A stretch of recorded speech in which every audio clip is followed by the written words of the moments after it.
bienvenidas. Vamos de inmediato con la revisión de las noticias en CNN Prime. La justicia decretó la internación provisoria del detenido de 17 años, formalizado por el secuestro con homicidio del ex militar venezolano Ronald Ojeda. Durante la audiencia, la Fiscalía reveló que la causa de muerte corresponde a una asfixia y además reiteró que existen 2 órdenes de detención vigentes contra otros presuntos implicados.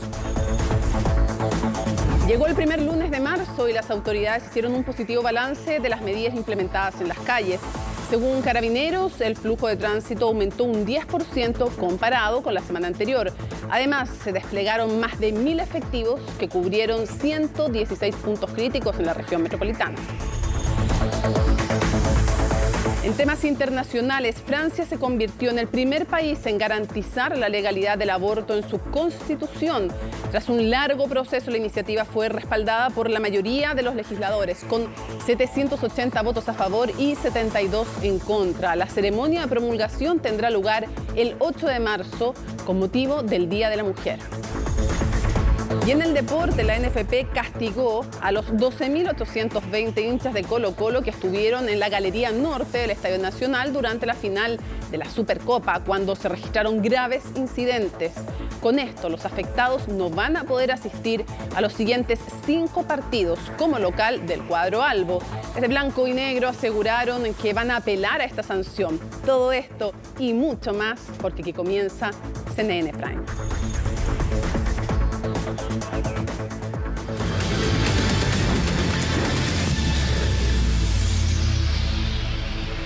Comencemos contándoles que 19 indicaciones al proyecto de reglas de uso de la fuerza presentó el gobierno. Es una de las iniciativas donde el Ejecutivo espera poner foco como prioridad, al igual que pacto fiscal y reforma de pensiones. Colomba Eichholz nos entrega los detalles.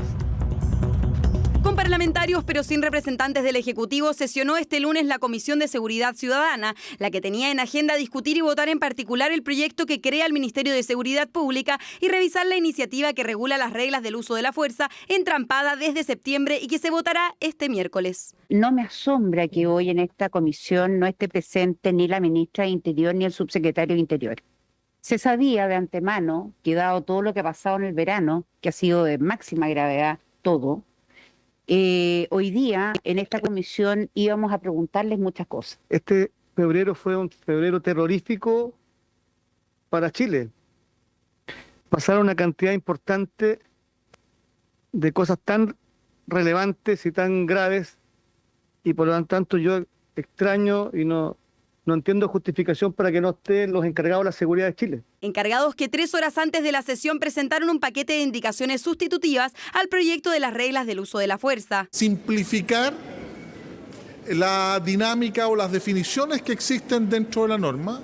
Y en segundo lugar, algo que es importante, que fue solicitado por distintos sectores en orden a distinguir y separar o dividir lo que son las reglas de uso de la fuerza para las policías en el control de seguridad y las reglas de uso de la fuerza para las Fuerzas Armadas cuando estemos en un estado de excepción constitucional o en infraestructura crítica. El último también estancado en el Congreso y parte de los proyectos con urgencia en materia de seguridad que congenia con el cambio en el uso de la fuerza. Lo importante es entender que en reglas del uso de la fuerza e infraestructura crítica no queremos militares que solamente cuiden fierros, cuiden edificios, sino que también que sean capaces de cuidar personas asociándose a nuestras policías. Paralelo a esta discusión, otro proyecto prioritario comenzó a debatirse en la Comisión de Hacienda, esta vez sí con la presencia del ministro de la cartera, Mario Marcel. Y es que a casi un año desde que la Cámara rechazara la idea de legislar la reforma tributaria, el Ejecutivo vuelve a insistir con el ahora llamado pacto fiscal. Si uno quisiera compararlo con alguno de esos componentes o esas prioridades de gasto, permitiría, por ejemplo, financiar el aumento de la PGU y otras obligaciones fiscales de la reforma previsional y el aumento de la inversión pública en seguridad ciudadana y justicia para completar ese incremento de 1.500 millones de dólares que comprometió el presidente el año pasado. La iniciativa tuvo apoyo transversal en cuanto al objetivo de recaudar 1,5% del Producto Interno Bruto. Sin embargo, el levantamiento del secreto bancario y la gestión del Servicio de Impuestos Internos podría generar trabas. En los temas de devolución y evasión de impuestos vamos a apoyar esa propuesta del gobierno porque creemos que ahí hay parte importante de los recursos para enfrentar la reforma previsional, también los temas de seguridad y sin duda también las necesarias reformas en salud. Es importante, si le vamos a entregar más herramientas al servicio, en un servicio que hace algunos años vio manchada su reputación porque el servicio se creyaba contra unos y no contra otros de acuerdo a criterios políticos.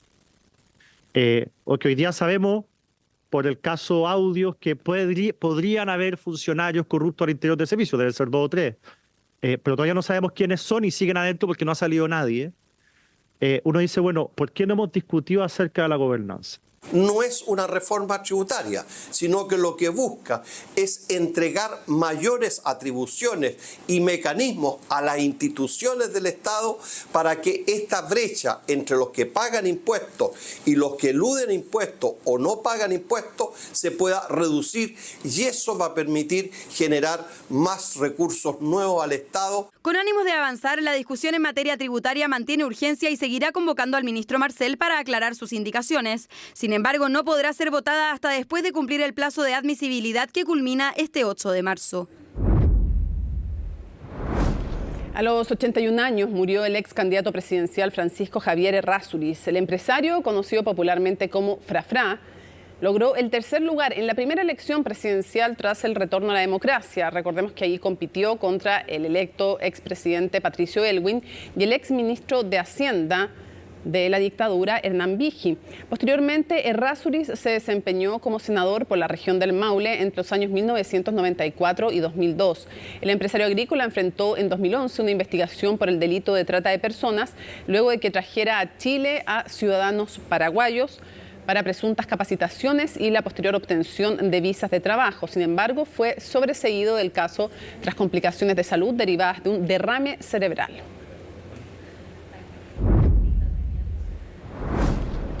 Fíjense que a través de una carta un padre denunció lo complejo que es viajar con su hijo en el metro de Santiago. Asegura que el menor, quien está dentro del espectro autista, se ve afectado por la gran cantidad de músicos que tocan dentro de los vagones.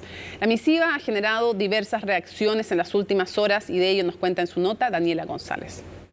¡Alegría, alegría, muchachos!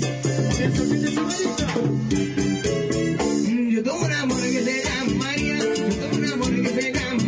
Viajar con mi hijo en metro se ha hecho insostenible. Se sube un cantante de rap con música pregrabada que suena fuerte, monótona y molesta.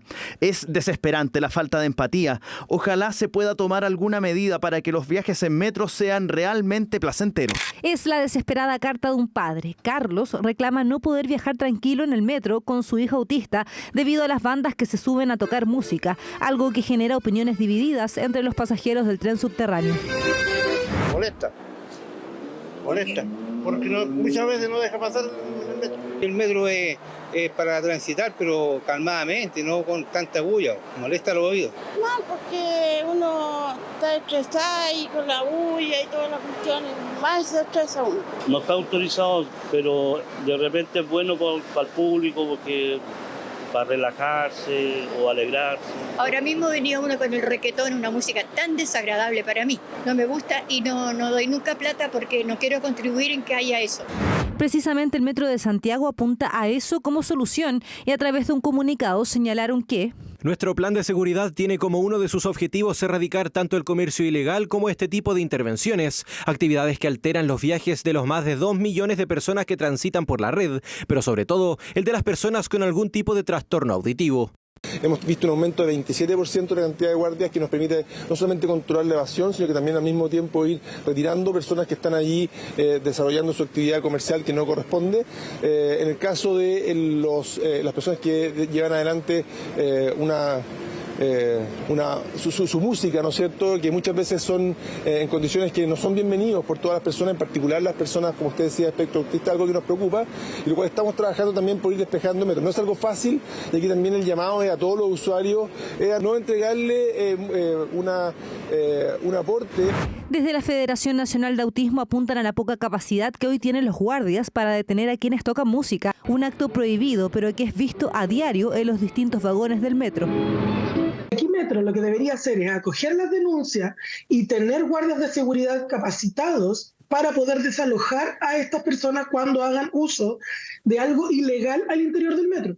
Porque aquí no se trata solo de un niño autista. también hay muchos adultos autistas. Hay personas que hiperregistran algunos estímulos y hiporregistran otros.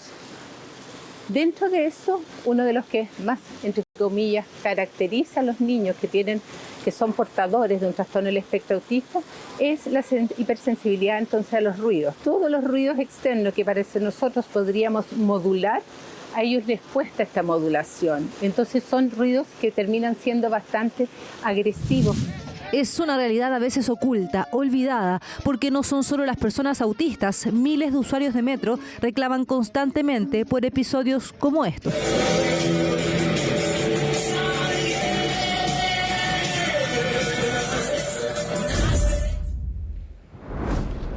Obviamente que sigue generando muchísima atención y preocupación todo lo que tiene que ver con el caso del homicidio del ex militar venezolano, del caso Ojeda. Vamos a conversar con Valentina Nieto. ¿Cómo estás?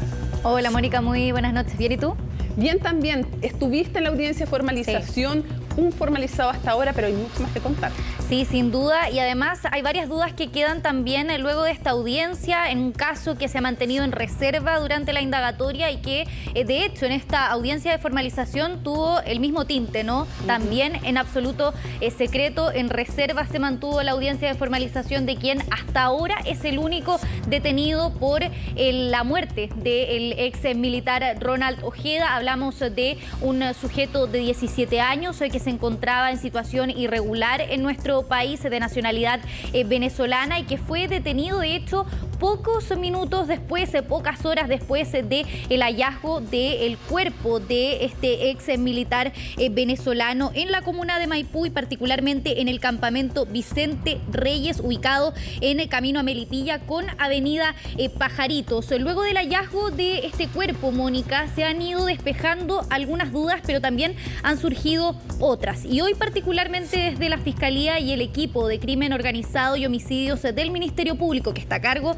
de las investigaciones, confirmaron dos puntos que son sin duda cruciales. Uno que dice relación con la forma en que muere Ronald Ojeda y también quienes estarían presuntamente detrás de este caso. Parte de lo que confirmaba hoy el fiscal Héctor Barros es que, por un lado, la muerte de Ronald Ojeda o el cuerpo tendría una data de fallecimiento de 7 a 10 días, algo que coincide con las fechas en las que se desarrolla este secuestro el pasado 21 de febrero en la comuna de Independencia, cuando durante la madrugada, 3:15 de la madrugada aproximadamente, este ex militar es sacado por 3 sujetos que estaban caracterizados de la Policía de Investigaciones. Otro de los puntos que también se confirma durante esta jornada dice relación con las heridas que él tenía. Se descarta que hubiese algún tipo de herida de bala y la muerte habría sido por asfixia. Eso también da puntos importantes, luces para la investigación que está llevando a cabo el Ministerio Público, porque parte de lo que decía hoy en conversación con CNN Chile el fiscal nacional es que esto daría cuenta de un actuar un poco más específico, ¿no? En donde se busca no dejar huellas de bala en el cuerpo de la víctima para así evitar que se haga un potencial rastreo. ¿Cuál es otro de los puntos que hoy se confirma? Pues bien, que habría también vinculación al crimen organizado. Eso da una línea muy importante en la investigación que está llevando el equipo ECO. Ahora, es importante contar que justamente el fiscal a cargo es el jefe del grupo de crimen organizado en la Fiscalía. No por nada él se hace cargo de este crimen, de esta investigación. Pero también es importante decir que esto nos aclara nos da algunas luces respecto de algunas de las posibles vinculaciones, pero no necesariamente descarta ninguno de los móviles detrás del crimen. Porque bien puede ser solo crimen organizado, bien puede ser un encargo al crimen organizado. Entonces, por lo tanto, cuando uno conversa con personas de la Fiscalía, dicen en general lo mejor es mantener la cautela todavía respecto a las motivaciones de este crimen. Sí, sin duda, Mónica. De hecho, parte de lo que ellos también comentan es que en este minuto las dos tesis que suenan con más fuerza dicen relación, por un lado, con un crimen por encargo y otra, el móvil político. Inicialmente habían 3 que hablaban también, en algún minuto, no sé si recuerdas, del autosecuestro. Sí, claro. Pero una vez que se encuentra el cuerpo de Ronald Ojeda, esa tesis queda completamente descartada. Eso que tú mencionas respecto a no descartar ninguna de las otras 2 que se mantienen es súper importante. Hoy le consultábamos al fiscal Héctor Barros si es que esta vinculación al crimen organizado decía relación, por ejemplo, a que la víctima, en este caso Ronald Ojeda, pudiese estar vinculado con estas bandas o el Tren de Aragua particularmente, o si se trata de que solamente las personas que fueron los victimarios, no los que ejecutaron este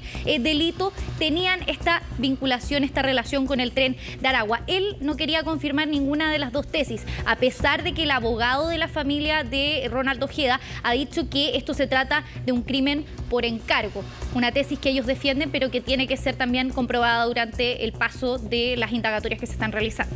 De nuevo, cuando se habla de encargo, puede ser encargo por diversos motivos, entre ellos el político, o también encargo por otro tipo de motivaciones también. Sí, ahí también hay un punto importante, porque durante este tiempo en el que él estuvo desaparecido, estos 9 días en los que se mantuvo secuestrado, más bien sin ningún rastro de su paradero, el móvil político también fue uno de los puntos bien importantes, incluso dentro del debate político acá en Chile, donde se mencionaba que había un móvil desde Venezuela, ¿no?, que había sido encargado por diversas instituciones ligadas a el régimen de Nicolás, a la dictadura de Nicolás Maduro. Por lo tanto, ahí también hay una de las aristas que se está indagando, podría ser, y es algo que está investigando la Fiscalía, y hay que ser bien prudentes respecto a afirmar si es que se trata o no de esto, que estas personas ligadas al Tren de Aragua hubiesen tenido o recibido más bien un pago por cometer este delito con órdenes de Venezuela, como también puede ser que no. Son todas estas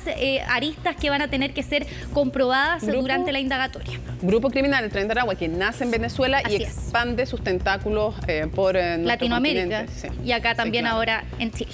Sí, y lo sabemos desde antes, incluso mucho antes de este caso. Ya nos había confirmado una vez en una entrevista el fiscal nacional hace muchísimo tiempo que los tentáculos del Tren de Aragua efectivamente se habían ido extendiendo. Sí, sin duda. Y bueno, vamos a ver también cómo se van a seguir dando las indagatorias para poder dar con el paradero de las personas que estarían vinculadas y que aún no son detenidas. Hoy fue formalizado... Hablemos de lo que pasó hoy día. Uno solamente, que fue... ¿De quién se trata? Porque eso tiene que ver también con el tipo de reserva que se tiene. Al principio la reserva probablemente tenía que ver más que nada con intentar salvaguardar la vida en el caso de que estuviera vivo Ronald. Sí, claro. Pero una vez que se entiende fallecido, tiene más que ver con el éxito de las diligencias siempre, eso siempre tiene que ver con la cautela con la cual se maneja la información, pero ahora también con la supuesta edad, porque tampoco tenemos constancia de la edad 100%. Él dice que tiene 17 años, habría presentado un documento que tenía en su poder para comprobar. ¿Fotocopia de un documento? Fotocopia de un documento, un carnet de identidad de Venezuela que daría cuenta de que él era menor de edad, por eso también se queda con la medida cautelar que otorga el tercer juzgado de garantía de Santiago, que es una reclusión provisoria, ¿no? Sí, claro. No en prisión preventiva como pasa con las personas que están ya con mayoría de edad. Esto va a mantenerse por 60 días, que es el plazo que establece el tribunal para que la Fiscalía pueda hacer las indagatorias. Mónica, te invito a que pasemos a revisar un informe que preparamos que resume parte de lo que fue esta jornada, las distintas diligencias que se realizaron, pero también las ya confirmaciones de un caso que ha sido bien mediático, pero que ha mantenido bastante reserva y que ha sido bastante difícil también poder seguirle la huella. Escuchemos parte de este informe.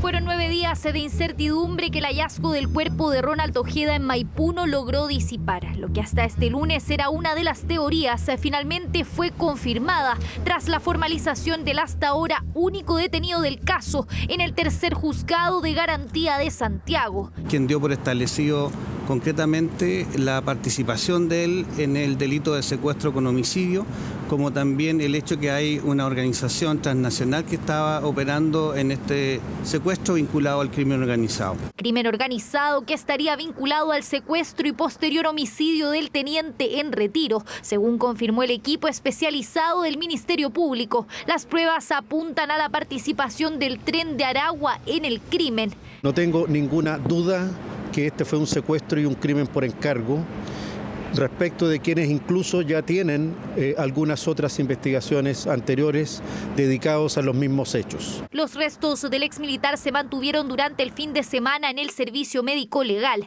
Según el primer informe, la data de muerte habría sido de entre 7 a 10 días, fecha que coincide con el secuestro. Ojeda habría fallecido por asfixia, sin heridas de bala.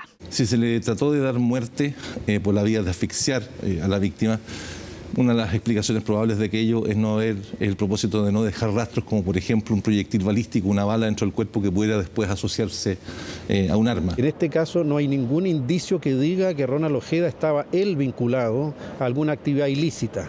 El hecho de darse fríamente a la posibilidad de haber estudiado el sitio del hecho, de elegir la ruta, ubicar los medios, encargarse de ejecutarlo rápidamente, todo eso no puede ser sino cruel. Caso de Ronald Ojeda, que por ahora mantiene un único detenido, el que este lunes fue formalizado, un sujeto de 17 años que se encuentra de manera irregular en el país y que no forma parte de los 3 sujetos que sacaron a la víctima desde su domicilio. La participación de él es concretamente en torno al sitio del suceso, en cuanto a prestar cobertura, como quedó establecido el día de hoy en la audiencia, posteriormente trasladarse al lugar en que la víctima y los falsos funcionarios policiales hicieron cambio de vehículo en la Costanera Norte. Quien por el momento es el único responsable del crimen se mantendrá en internación provisoria durante los 60 días de investigación. La Fiscalía, en tanto, continuará la búsqueda de otros 2 sujetos ya identificados,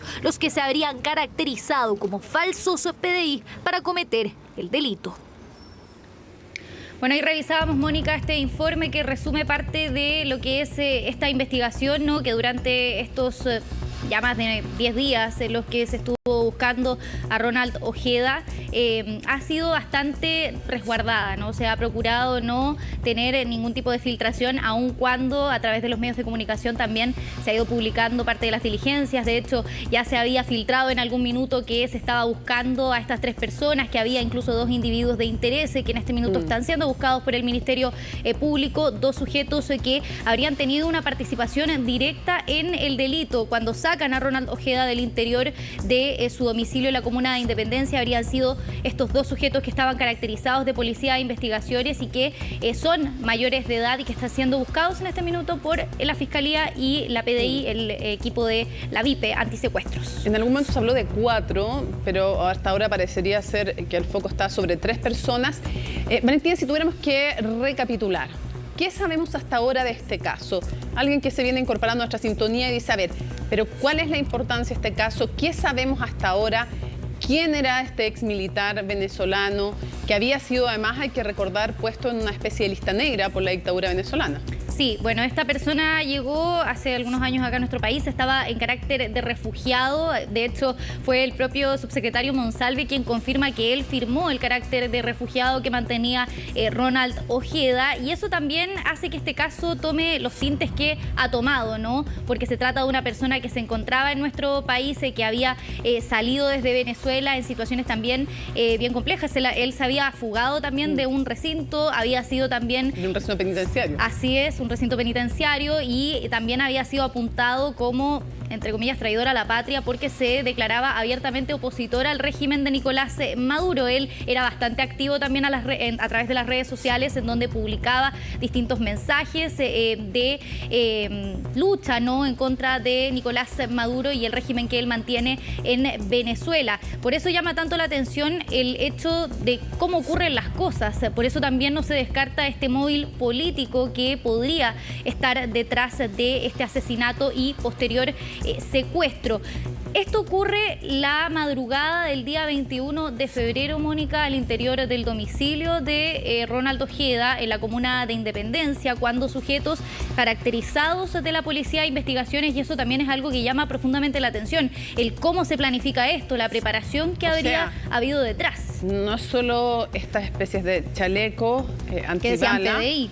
Que decían PDI, con una gráfica muy bien lograda, los pantalones con un color como beige, como los de la Policía de Investigaciones, incluso esta especie de piernera que lleva uno de ellos también, sí, que como llevan normalmente... Ahora, también hay harta molestia, para que sigamos con el relato, en el propio edificio, porque se dice no presentaron ningún papel, ninguna orden de detención ni de búsqueda, de registro, y se los dejó pasar, tema también que destacaban los vecinos. Ocurre eso, y luego hay una importante planificación que también se ve en las cámaras respecto del uso de automóviles, de encontrar un lugar, como decía el fiscal, de cobertura también, para mantener, no sabemos cuánto tiempo secuestrado, hasta que se termina asesinando a Ronald Ojeda.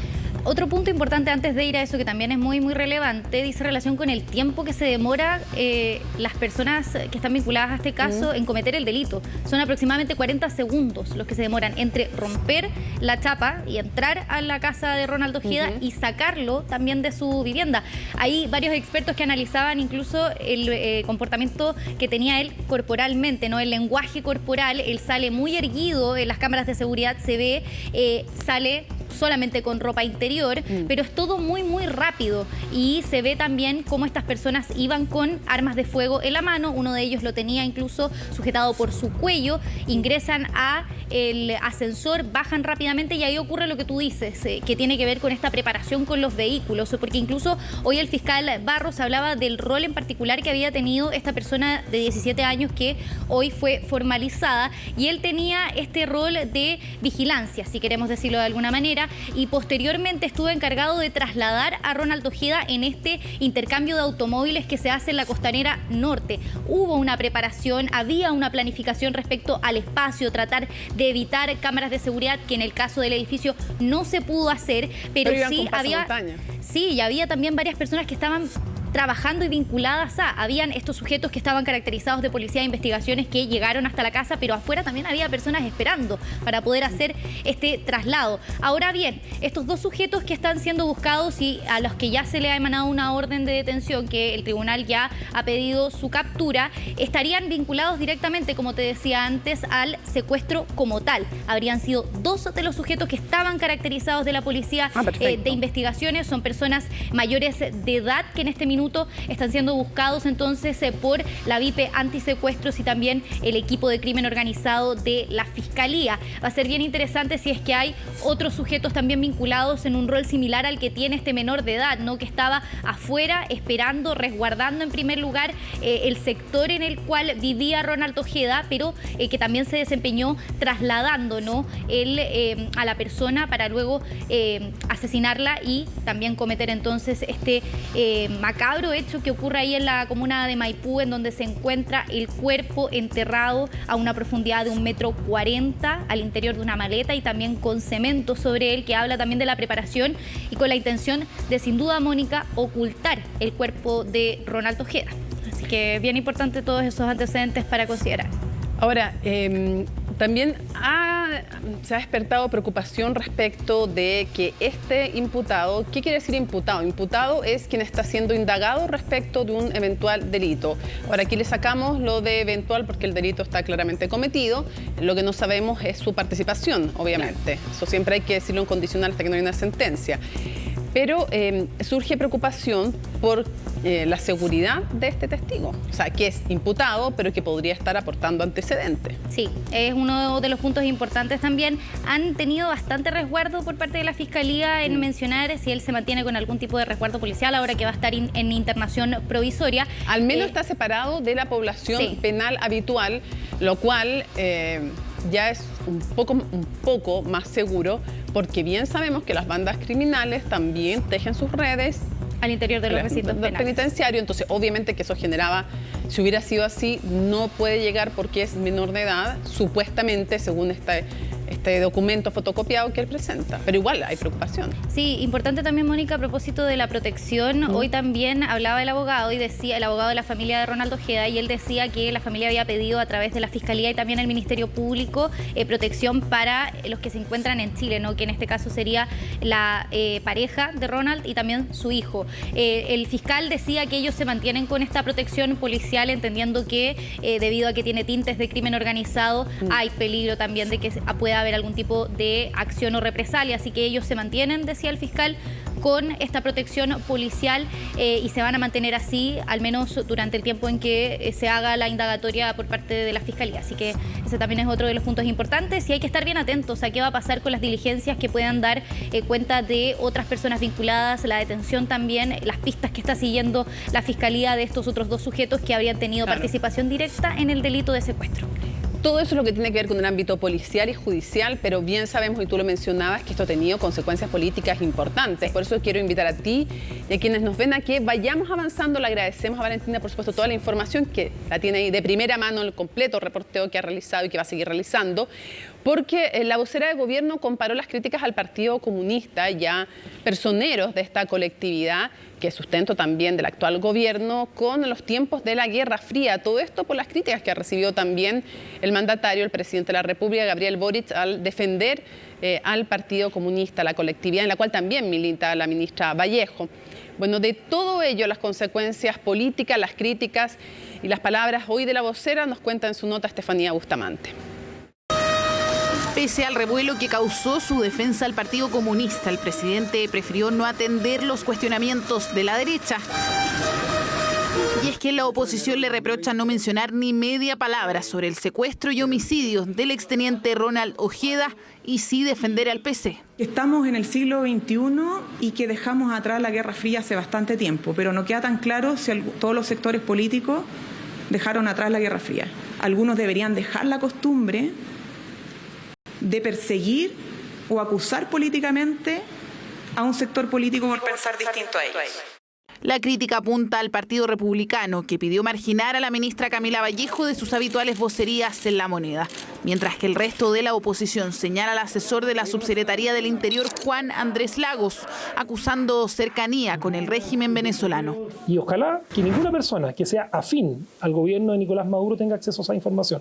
Eso es lo mínimo que se puede pedir y no es ningún sentimiento de anticomunista ni nada que se le parezca que pretenda victimizarse de esa manera este partido. ¿Qué quieren decir con eso? Que no sea instalar por la vía de la omisión o la frase incompleta un cuestionamiento o un involucramiento de el Partido Comunista en una cosa que hemos condenado de la hora cero. Y desde la hora cero, o mejor dicho, desde que se conoció el secuestro de Ojeda, es que se levantaron suspicacias y diversas hipótesis respecto a vinculaciones o cercanías con este hecho, teorías que persisten más allá del trabajo que desarrolla la policía y el Ministerio Público. En ese momento, en ese preciso momento, se sabía y se había encontrado el cuerpo del exteniente venezolano. Lo que correspondía en ese momento era, en primer lugar, solidarizar con la familia del fallecido. El presidente ha estado absolutamente involucrado en esto, la ministra Toá actúa bajo las instrucciones del presidente y el gobierno es uno solo, el gobierno ha estado súper desplegado en esto, lo mismo que la Fiscalía. Mire, no me compete a mí pronunciarme acerca de las opiniones del presidente. Aunque no fuera tema obligado en la reunión de los partidos del oficialismo, el timonel PC compartió la valoración que hizo pública el mandatario y pidió que le transmitieran el mensaje hasta La Moneda durante el comité político. La voz en el gobierno es una sola. En ese sentido, se lamenta la muerte de la persona venezolana, pero también, por otro lado, el relevar la buena labor que han tenido las policías. Será materia de la Fiscalía, del Ministerio Público, aclarar las circunstancias por las cuales sucedió, los móviles por los cuales sucedieron estos delitos, estos crímenes. Pese a que estos móviles son parte de la investigación que se desarrolla, el Senado insistirá en una sesión especial para abordar el crimen del exteniente, una instancia que se realizará el próximo miércoles. Al final termina obstaculizando la labor de la justicia porque desvía el foco de la atención de la investigación que tiene que hacer la Fiscalía. Además, esta investigación es reservada, por lo tanto la Fiscalía no puede difundir antecedentes. Creo que estas cosas no hay que esconderlas, estas cosas hay que discutirlas, hay que reflexionar y hay que mejorar de un punto de vista legislativo, un punto de vista de inteligencia, de una perspectiva de acción gubernativa.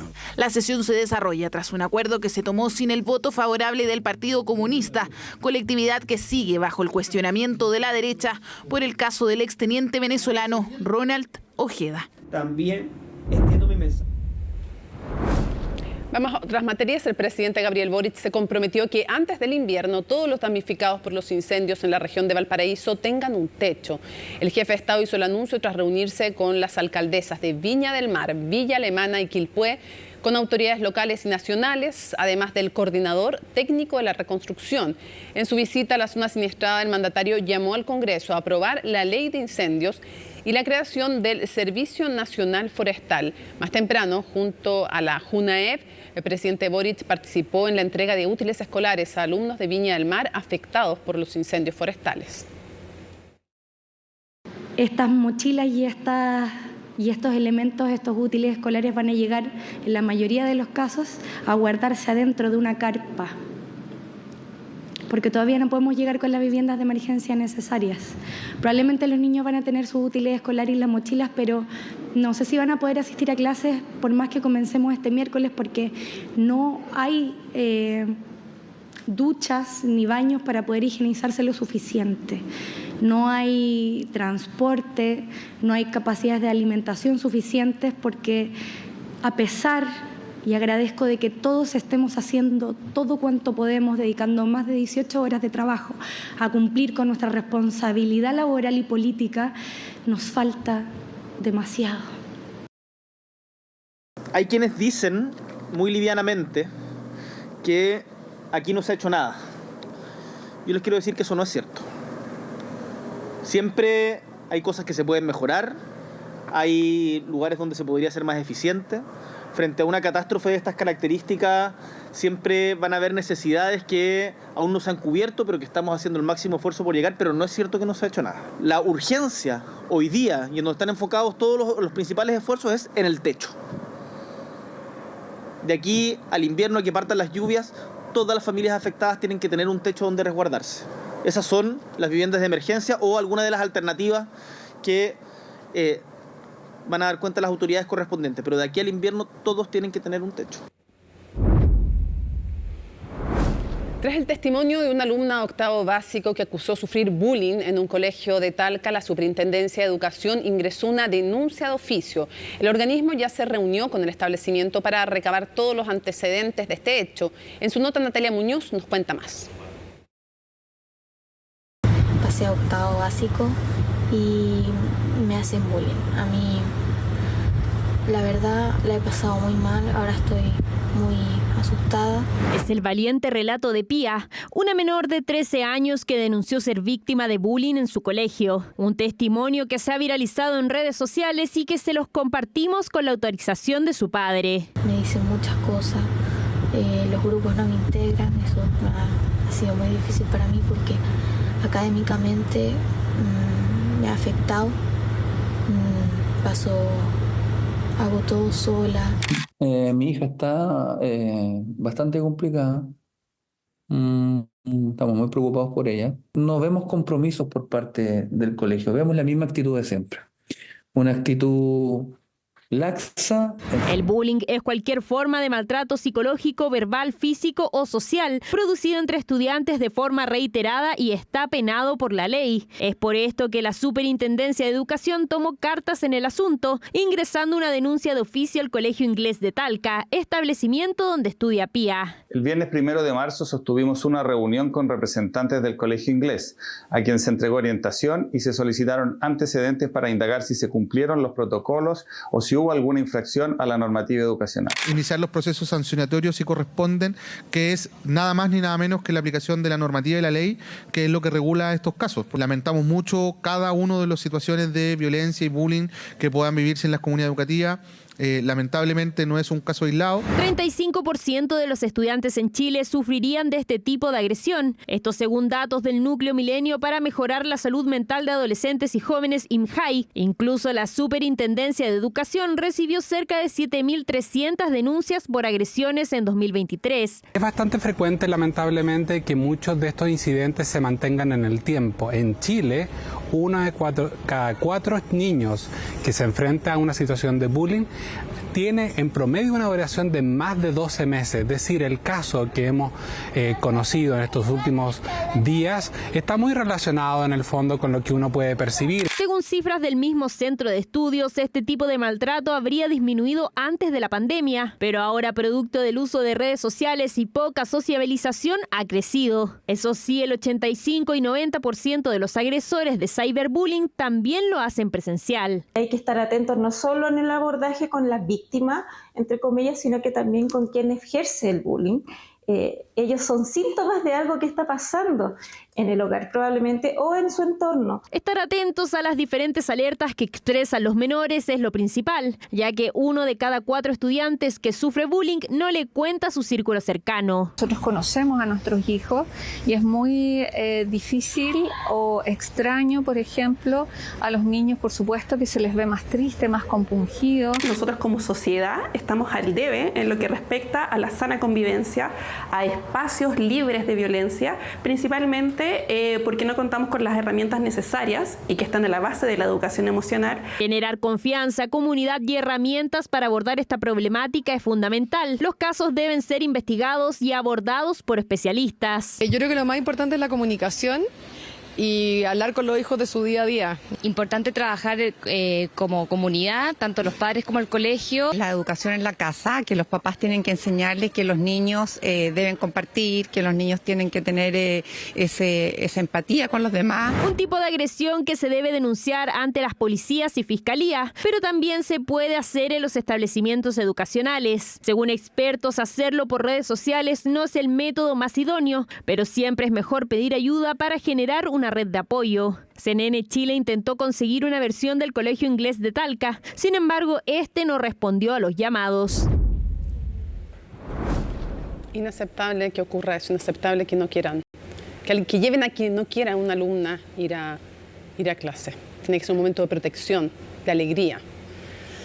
En fin, vamos a cambiar de tema para contarles que el cuarto juzgado de garantía de Santiago declaró inadmisible la querella interpuesta por el gobierno en contra del denominado pistolero de la Reina. El hombre identificado como Juan Carlos Aramayo fue detenido este lunes, luego de las denuncias de algunos vecinos de dicha comuna, quienes sostienen que lo vieron disparando contra señales de tránsito. El gobierno había interpuesto una querella en su contra, argumentando que los disparos injustificados provocaban en la población, obviamente, el temor de ser víctimas de las llamadas balas locas. Sin embargo, dicho argumento fue desestimado por el cuarto juzgado de garantía. Previamente, también había quedado sin efecto una querella de la Municipalidad de La Reina. El imputado va a ser formalizado mañana. Nuevamente año de elecciones, vamos a la política. Las próximas elecciones municipales están generando tensión al interior de la oposición. Chile Vamos y el Partido Republicano han hecho públicas sus diferencias sobre los posibles candidatos que van a llevar especialmente en el sector oriente de la región metropolitana. De ello nos cuenta Macarena Román. A ver, ¿qué quieres decir tú? ¿Quieres Dale, aplica. Para que tú... Sí, es que... No era llegar y responder. Lo que pasa que... Es que las definiciones con miras a las municipales que debe tomar Chile Vamos están provocando una pública tensión con el Partido Republicano. ¿Pero le parece que con el Partido Republicano necesita competir solo? Sí. Un ejemplo de este escenario podría llegar a ser la definición de un candidato en Las Condes, que podría transformar a esa comuna en un territorio en disputa dentro de la oposición. La izquierda ya ha tomado una definición que ir desde el Partido Demócrata Cristiano hasta el Partido Comunista. Ante esa unidad en el oficialismo sería una irresponsabilidad que la actual oposición aboque su esfuerzo a la competencia y particularmente en el sector oriente de Santiago. Sector oriente en el cual el Partido Republicano está muy interesado, tan así que nos cierran la puerta a llevar un candidato en Las Condes, donde la actual alcaldesa Daniela Peñalosa de la UDI irá a la reelección. Este tipo de diferencias lo único que hacen es darle un festín a la izquierda, porque la responsabilidad de gobernar, de construir futuro y de sacar este mal gobierno nos tiene que obligar a conversar más. Conversación que estaría estancada, y más después de los dichos de la propia secretaria general de la UDI, quien aseguró a través de X que el Partido Republicano quiere transformar al sector oriente en una guerra civil al interior de la derecha. Bueno, de ese tuit obviamente veo algo de tensión, pero por lo mismo nosotros hacemos un llamado a la calma y la competencia la vemos como algo positivo. Miren el ejercicio o el ejemplo que tenemos si es que se analiza la elección del 7 de mayo. Nosotros estamos el comité electoral está trabajando precisamente para darle a los vecinos de Las Condes alguna alternativa republicana. Alternativa republicana que no se definirá a través de primarias, porque dejan fuera la opción de ser parte de un pacto electoral. En eso el partido liderado por José Antonio Kast ha sido lo suficientemente tajante, algo que resienten en Chile Vamos. Llevar muchos candidatos lo único que va a generar en definitiva, y sobre todo las candidaturas unipersonales, que lo que ocurra es que nuevamente volvamos a ser derrotados, como lo fue en la última municipal, y para eso tenemos que ser todo lo más generosos posible. Parte de la preocupación de la derecha más tradicional es que al no llegar a un acuerdo se pueda generar el mismo escenario de las municipales anteriores, donde la oposición alcanzó alrededor de 30% de las comunas del país. El resto quedó para el actual oficialismo o afines. Yo creo que el trabajo que venían realizando de construir un pacto electoral, se llame como se llame, pacto por omisión o no, me parece que era el camino correcto. Ahora, si eso va a tener excepciones, las excepciones ojalá que no derrumben lo que habían avanzado, pero genera tensión, sin duda que la genera. Una tensión que ha ido en aumento con la llegada de marzo, cuando los plazos para tomar decisiones respecto a cómo se conformarán o no los pactos para las elecciones municipales de octubre comienzan a agotarse, porque en abril vence el plazo para inscribir las candidaturas a primarias, un proceso donde los republicanos hasta ahora no desean participar. Puede ser el día de la inscripción. La región metropolitana es la segunda del país con mayor diversidad de especies en el país. En el Día de la Naturaleza, autoridades destacaron la importancia de conocerla para cuidarla. Vemos más en el informe de Camila Guía. Cada 3 de marzo se celebra el Día de la Naturaleza para recordar el rol que tienen distintas especies de animales y plantas en los ecosistemas. Probablemente para muchos en nuestro imaginario nuestra naturaleza está en la Patagonia, son los grandes bosques valdivianos y bastante menos tan cerca de donde vive la gran mayoría de los chilenos y chilenas. Para conocer la naturaleza que nos rodea es que ya se encuentra habilitado el sitio web Biodiversidad RM, portal donde se podrá acceder a información y datos sobre la biodiversidad de especies presentes en la región. Realizamos un catastro de arbolado que no existía en esta comuna. Pudimos aprender que en este territorio de Ñuñoa hay 55.000 árboles en nuestros espacios públicos como plazas, parques y nuestras calles. Conocer nuestra biodiversidad, conocer nuestro patrimonio urbano le da valor también a nuestra vida comunitaria. En concreto, se trata de 271 especies reconocidas, de las cuales un 11% corresponden a especies de origen nativo. La iniciativa se registra a menos de un año de aprobarse la Ley de la Naturaleza, que crea el Servicio de Biodiversidad y Áreas Protegidas, una institución que deberá cuidar los ecosistemas y gestionarlos de manera integrada. Está haciendo ya la implementación a través de las publicaciones del decreto de fuerza de ley que están en Contraloría, que esperamos que se tome razón pronto para contar con un director o directora interino, y se está trabajando en los 22 reglamentos que se tienen que en un plazo de 2 años comenzar tener listo. Nosotros consideramos que es urgente que eso vaya avanzando de manera más rápida, puesto que tenemos necesidades urgentes hoy día de protección de nuestra naturaleza, y que este servicio nuevo en el fondo vendría como a aglutinar todas estas funciones que se ven dispersas en diferentes servicios públicos de nuestro país. Ha sido el líder en protección del océano de nuestro país, y por eso los planes de administración son tan importantes. Eso lo que nos genera es la sustentabilidad de estas áreas, o sea que esto a largo plazo sean áreas que efectivamente sean bien administradas. La conservación de la biodiversidad es hoy un desafío a nivel mundial. En Europa se busca recuperar el 80% de los ecosistemas en mal estado. Es por esto que a través de la recién aprobada Ley de Preservación de Biodiversidad se busca mejorar el estado de los ecosistemas a 2050, con objetivos como restaurar el 20% de zonas terrestres y marinas de los países miembros para 2030.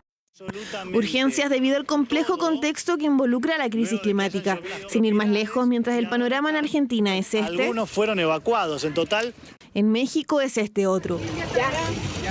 No es extraño que desgraciadamente estemos asistiendo a un brote de inundaciones en algunos casos, incendios en otros casos, sequías en otros casos. Todos estos eventos se han vuelto en todo el mundo más intensos y frecuentes como consecuencia del calentamiento global. Nuestro país debiera recibir este año los efectos del fenómeno de la Niña, asociado a bajas temperaturas y precipitaciones. Por eso, resguardar este tipo de entornos para mitigar los efectos del calentamiento global cobra una mayor relevancia.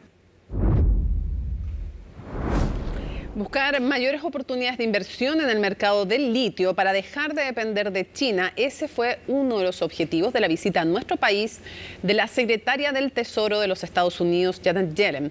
Justamente en medio de esa visita, el ministro de Hacienda adelantó algunos de los anuncios que se van a hacer en los próximos días en relación a la política nacional del litio. Orlando Silva, quien además en Agenda Económica les mostró una entrevista exclusiva justamente Janet Yellen, estuvo siguiendo la visita a esta alta funcionaria estadounidense y este es su reporte. Antofagasta fue el lugar elegido por la secretaria del Tesoro estadounidense Janet Yellen para finalizar su paso por nuestro país. Es que en esta ciudad del norte de Chile opera una de las 2 empresas que explotan litio en nuestro país, Albemarle. Por eso, la alta funcionaria del gobierno de Joe Biden llegó hasta la planta La Negra para conocer de primera mano cómo esta minera de capitales estadounidenses transforma la salmuera extraída directamente del Salar de Atacama en carbonato de litio.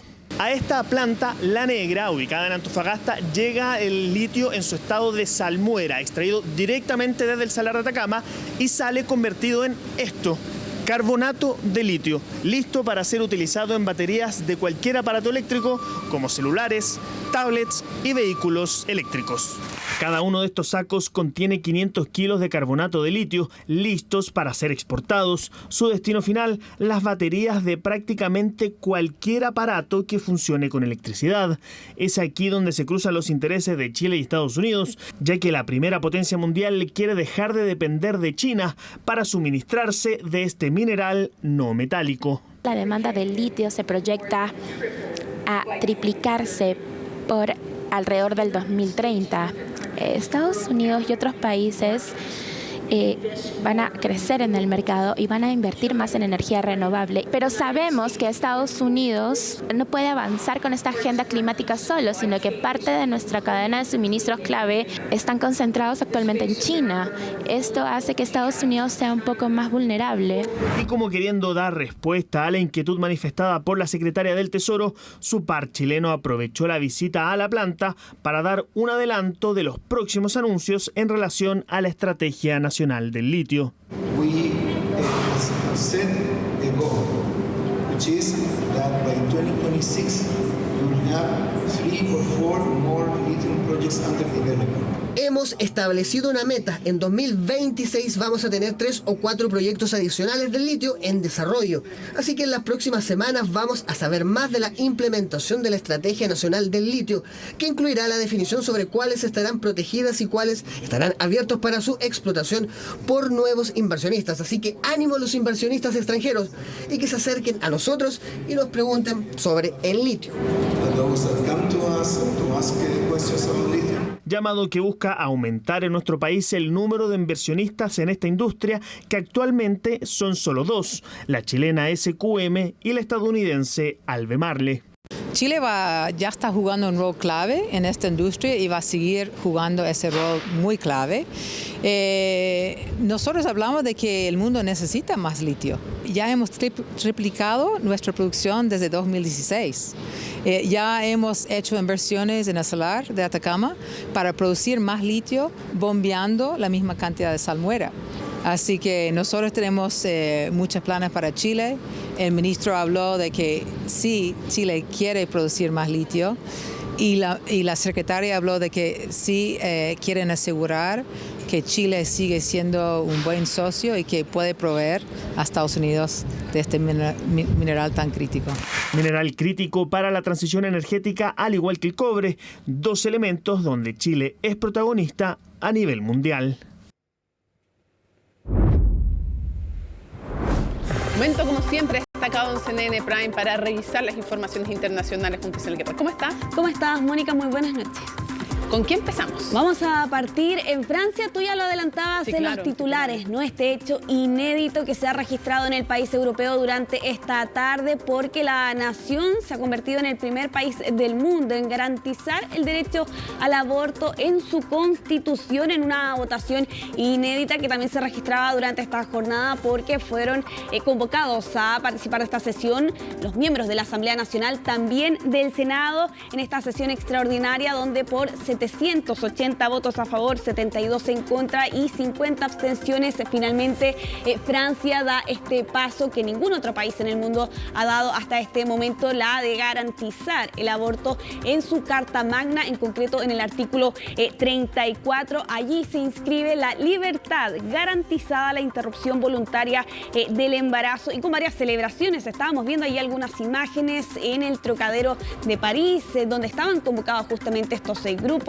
feministas durante esta jornada, también en el hemiciclo, con un aplauso que se realizó por aproximadamente 12 minutos y que además, Mónica, da muestra de un inusual momento de unidad, y esto es porque no solo partidos de izquierda, centro y extrema izquierda respaldaron justamente esta decisión, sino que también algunos miembros de la extrema derecha, entre ellos, por ejemplo, Marine Le Pen, que votaba a favor durante esta jornada, en un hecho calificado como inédito en nuestro planeta. Bueno, y efectivamente la consecuencia que tiene, por un lado, política, porque hay una postura súper distinta, por ejemplo, la realidad que existe en nuestro país. Pero más allá de lo que la gente pueda pensar, si le parece una buena o una mala noticia, la verdad es que la consecuencia concreta es que hace mucho más difícil de retrotraer esto, porque cuando hay mayorías legales, o sea, mayorías legislativas circunstanciales, es más fácil moverlo. Cuando está en la Constitución, los quórums son más altos y es más difícil retrotraer lo que se consagra en las cartas magnas. Exactamente, esa es justamente la principal premisa detrás de esta medida, que no quede a criterio, ¿no?, del gobierno de turno, eso es justamente... También del Parlamento de turno. Exactamente, el Parlamento de turno, y que pudiera eventualmente retroceder. Es el caso, y aquí varios miembros de la Asamblea Nacional recordaban, por ejemplo, el caso de Estados Unidos con Roe versus Wade, por ejemplo, así como también otras naciones que estarían justamente en la búsqueda de ese retroceso. Ahora, hay una pequeña diferencia con Estados Unidos, y es que ahí no hay una legislación que lo ampare, sino un fallo de la Corte Suprema, y cuando cambian las composiciones, como ha cambiado hacia una Corte Suprema más conservadora, en el fondo termina dependiendo de la legislación de cada uno de los estados. Algunos son más permisivos, otros lo prohíben, otros son más restrictivos. Entonces, claro, ahí hay una dependencia de lo que dictamine la legislatura de cada estado. Claro, exactamente. Y aquí justamente lo que apuntaban en Francia es que esto quede consagrado, ¿no?, en la Constitución, y que por tanto sea sumamente o mucho más difícil, ¿no?, de poder modificar justamente esta situación en el país europeo. Y lo cierto es que durante la tarde veíamos algunos de esos festejos. Por ejemplo, lo estamos viendo allí a nuestras espaldas con celebraciones en diferentes puntos de la capital francesa a raíz de esta medida que se daba a conocer durante esta jornada. Aunque, sin embargo, Mónica, habían algunos miembros de la Asamblea Nacional que ponían en duda de que efectivamente se tratara del primer país, y esto haciendo alusión al caso de la Constitución en Yugoslava, donde allí en su Carta Magna apuntan a que es un derecho humano el decidir libremente sobre el nacimiento de sus hijos. Pero claro, ahí hacen la diferencia también respecto de la interrupción voluntaria del embarazo. Lo cierto es que justamente durante esta jornada, lo veíamos también allí en las imágenes, queda este día, ¿no?, justamente esas celebraciones que se han estado llevando a cabo durante esta jornada en ese país.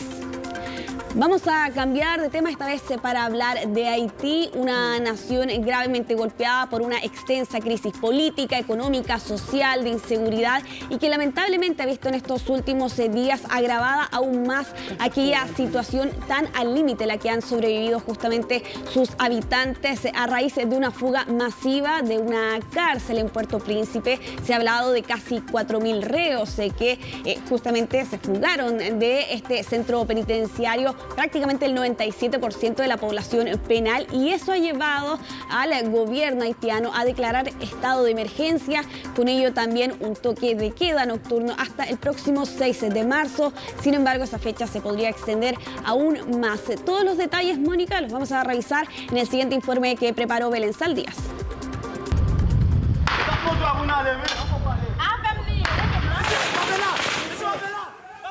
Este es parte del panorama que se vive hoy en día en Haití. Los niveles de violencia han aumentado significativamente durante las últimas semanas. El pic de inseguridad ocurrió durante las últimas horas, cuando bandas armadas atacaron 2 prisiones del país. Una de ellas, la Penitenciaría Nacional de Puerto Príncipe, permitiendo la fuga del 97% de los reclusos, lo que ha llevado al gobierno a declarar estado de emergencia y decretar un toque de queda nocturno. Estábamos dormidos cuando escuchamos el sonido de las balas. Las barreras de la celda están rotas. Soy el único que queda en mi celda. Recibí un balazo aquí y otro un poco más arriba. Estoy sufriendo. Las acciones estarían siendo lideradas por el ex policía y actual jefe criminal Jimmy Cherisier, alias Barbecue, quien anunció públicamente que buscaba derrocar al primer ministro de Haití, Ariel Henry, quien se encuentra gobernando desde el asesinato del presidente en el 2021. Justamente en la Penitenciaría Nacional se encuentran cumpliendo prisión los 17 colombianos acusados de este crimen, quienes no quisieron escapar. El primer objetivo de nuestra lucha es garantizar que el gobierno del primer ministro Ariel Henry no permanezca en el poder de ninguna manera. Todos nosotros, los grupos armados en las ciudades provinciales y los grupos armados en la capital, estamos unidos hoy. Amenaza entregada justamente cuando el primer ministro estaba fuera del país, se encontraba en Kenia, firmando un acuerdo de seguridad con el que esperan enviar 1000 agentes de las policías para liderar una misión autorizada por la ONU y destinada precisamente a abordar la violencia de las pandillas en la nación caribeña. We did this appeal and you step up. Hicimos este llamado, dimos un paso al frente y ustedes dijeron queremos ayudar a Haití, queremos ser solidarios con ustedes. Gracias, presidente, se lo agradecemos. 6 meses estuvimos trabajando juntos para afinar esta misión y finalmente firmamos. Este es el último paso. And finally we sign. It's the last step. Los niveles de inseguridad son tan altos por estos días que se estima que el 80% del territorio de la capital Puerto Príncipe está en manos de las pandillas. Sumado a esto, no son pocos quienes han abandonado sus hogares ante la violencia, por lo que este tipo de imágenes se está haciendo cada vez más recurrente de ver.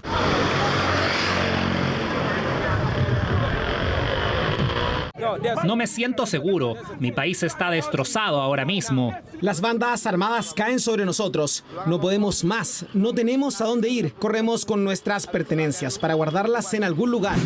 El gobierno además mandató a las fuerzas del orden a usar todos los medios legales a su disposición para que se respete el alto al fuego y detener a los infractores. Una situación que agrava aún más la crisis política, social y económica del país más pobre de Occidente. Bueno, y en el completo informe de Belén Saldías daba cuenta de la situación compleja que ha estado atravesando esta nación en los últimos días. Estamos hablando en el caso de la capital de Puerto Príncipe de informes que señalan que entre el 60 y hasta el 80% del territorio de la capital está controlado por las pandillas. Lo preocupante no solo serían esos lugares, sino que los que están en disputa, ¿no? Aproximadamente entre el 40% y el 20% de este territorio de la capital. Estamos hablando de la nación más pobre de Occidente, donde los habitantes reconocen y también declaran el miedo que significa salir a las calles, por ejemplo, a trabajar, y lo que eso ha significado eventualmente en el comercio, en las empresas que evidentemente no pueden funcionar ante estas condiciones, y al menos 200 pandillas, Mónica, que están operando justamente en esta nación. Mal en toda Latinoamérica. Así es. ¿Dónde viajamos? Vamos a cambiar de tema esta vez para hablar de una información que ha entregado la ONU durante esta jornada, donde señalan y dicen creer que hay antecedentes suficientes para considerar que jamás cometió violaciones en los ataques de ese 7 de octubre en Israel. Aquí en concreto la declaración, y la leo textual, hablan de buenos motivos para creer que efectivamente se cometieron violaciones esa jornada, pero además apuntan en esta denuncia que algunos rehenes fueron asaltados sexualmente, apuntan a que hay información clara y convincente, pero que además eso podría seguir ocurriendo con el grupo de secuestrados que aún permanecen bajo el cautiverio de Hamás. Esto es parte de las principales conclusiones de un informe de 24 páginas tras una investigación llevada a cabo por este grupo de la ONU, donde se tuvo acceso a 5.000 fotografías, 50 horas de video, pero además entrevistas a rehenes que han sido liberados en medio de estos casi 5 meses de conflicto. Pramila Patten, que es la funcionaria de la ONU que realiza esta denuncia y esta información durante esta jornada, ya había visitado la zona durante el mes de enero, también durante febrero, y aquí habla lamentablemente, Mónica, de antecedentes desgarradores y crueles. Habla de mutilación genital, tortura sexualizada, tratos crueles, inhumanos y degradantes, y que incluso habrían sido encontrados a raíz del ataque registrado ese 7 de octubre a un patrón de víctimas que habían sido desnudadas y posteriormente habían sido sujetadas. Todo esto como parte de los antecedentes que se han conocido durante esta jornada. Sí, y es algo que había denunciado también el gobierno de Israel, y así como hemos hablado de las violaciones al derecho internacional que ha cometido Israel, también es importante relevar esto, no solo por lo que ocurre y que es absolutamente condenable con el grupo terrorista Hamás, así como hemos condenado lo que hizo el Estado de Israel, lo que sigue haciendo, con lo que son los castigos colectivos, que es finalmente lo que se produce, aunque digan que su objetivo es otro, la consecuencia es que terminan castigando a población civil, que está en una condición paupérrima.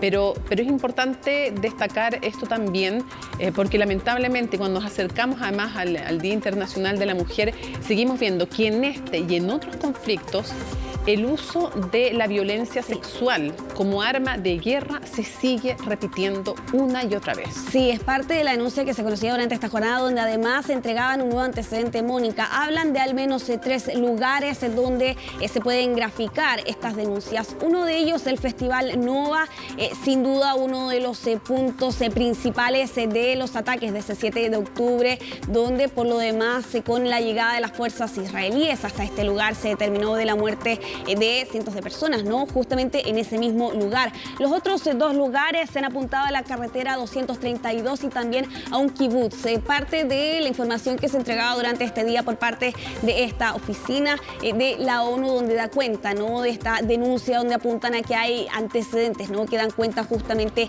de esta situación sumamente grave. Horroroso.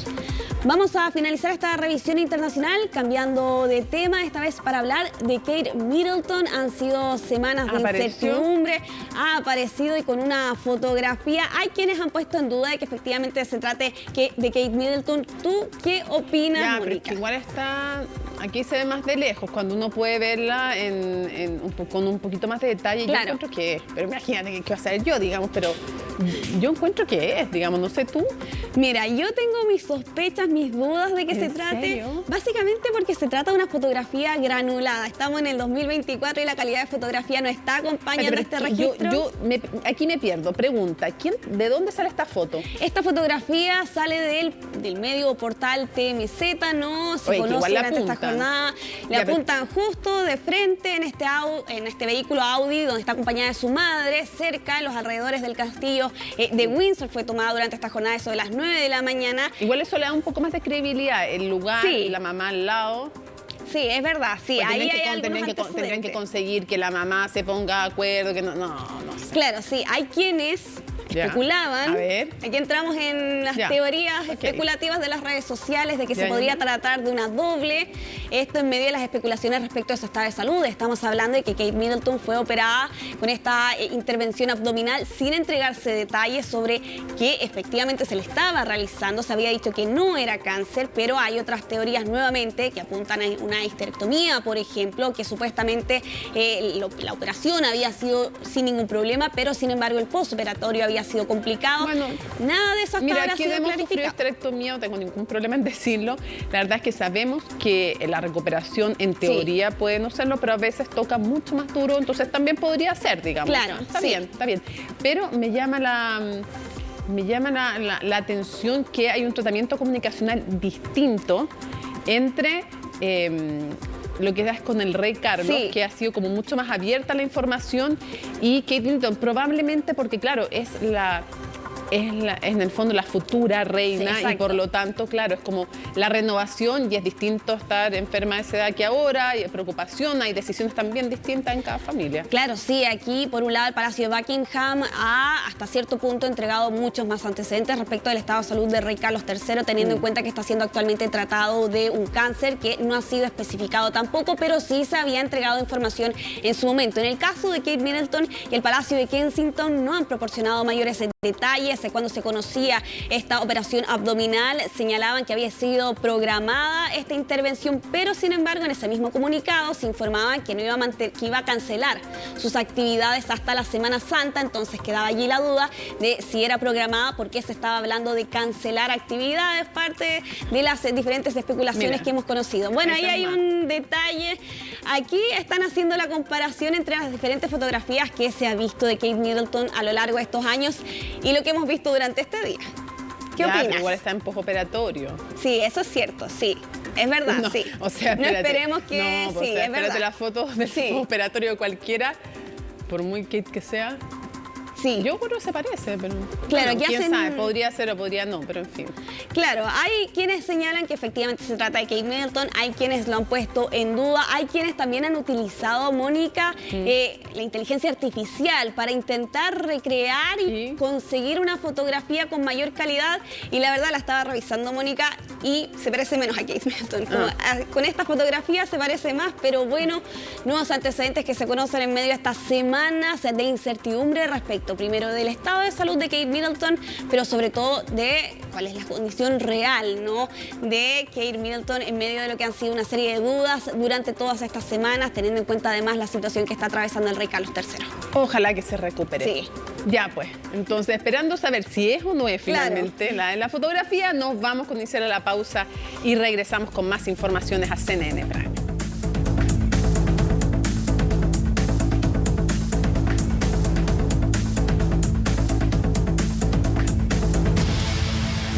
Ya termina CNN Prime, no hay vacaciones que no terminen tampoco, así que aquí estamos de vuelta, CNN Prime. No se olviden que siempre importante CNN Tiempo, hoy día Democracia con Carolina Urrejola y luego Última Mirada, un clásico con don Fernando Paulsen. Así es que quedan en estupenda compañía. Lunes 4 de marzo, así estuvo nuestro país y el mundo. Somos CNN Chile. Buenas noches.